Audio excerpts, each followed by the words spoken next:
কখনো কি এমন কোনো পাখির কথা ভেবেছেন যাকে দেখলে মনে হয় যেন কোনো রূপকথা জগৎ থেকে উঠে এসেছে?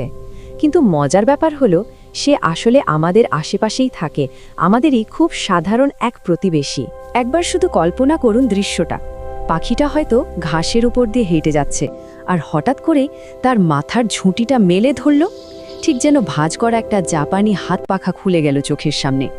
কি অসাধারণ একটা মুহূর্ত, তাই না? আসলে পাখিটা দেখতে কেমন? এই শরীরটা হলো বাদামি রঙের, ডানায় দেখবেন জেব্রার মতো সাদা কালো ডোরা কাটা দাগ, আর সবচেয়ে চোখে পড়ার মতো হলো ওর লম্বা, সরু আর নিচের দিকে বাঁকানো ঠোঁটটা। এই সব কিছু মিলিয়েই কিন্তু ওর সবার থেকে একদম আলাদা। আকারে কিন্তু খুব একটা বড় না, লম্বায় গড়ে 31 সেন্টিমিটারের মতো।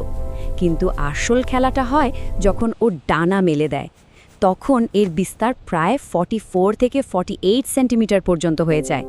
মানে দেখতে ছোটখাটো হলেও এর সৌন্দর্যটা কিন্তু বিশাল। সারা বিশ্বে ওর অবাধ বিচরণ, আর সে কারণেই দেশে দেশে এর নামও অনেক রকম। যেমন ধরুন, আরবি আর উর্দুতে ওকে ডাকা হয় হুদহুদ নামে। আবার আমাদের দেশে ওর এই মন ভোলানো রূপের জন্য নাম দেওয়া হয়েছে মোহনচোরা। আর ইংরেজিতে তো এর নাম কমন হুপো। এই নামগুলো শুনলেই বোঝা যায় বিভিন্ন সংস্কৃতিতে পাখিটা কতটা জনপ্রিয়। পাখি গবেষকরা একে বলেন ওল্ড ওয়ার্ল্ড বার্ড। এর মানে কি? মানে হলো এর মূল বাড়িটা হলো আফ্রিকা আর ইউরেশিয়ার বিশাল এলাকা জুড়ে। যদিও মরুভূমির আশপাশের জায়গা ওর বেশি পছন্দ, তারপরও এরা কিন্তু নিজেদেরকে নানান পরিবেশে বেশ ভালোভাবে মানিয়ে নিতে পারে। এরা কিন্তু ছোটবেলা থেকেই সাংঘাতিক বুদ্ধিমান।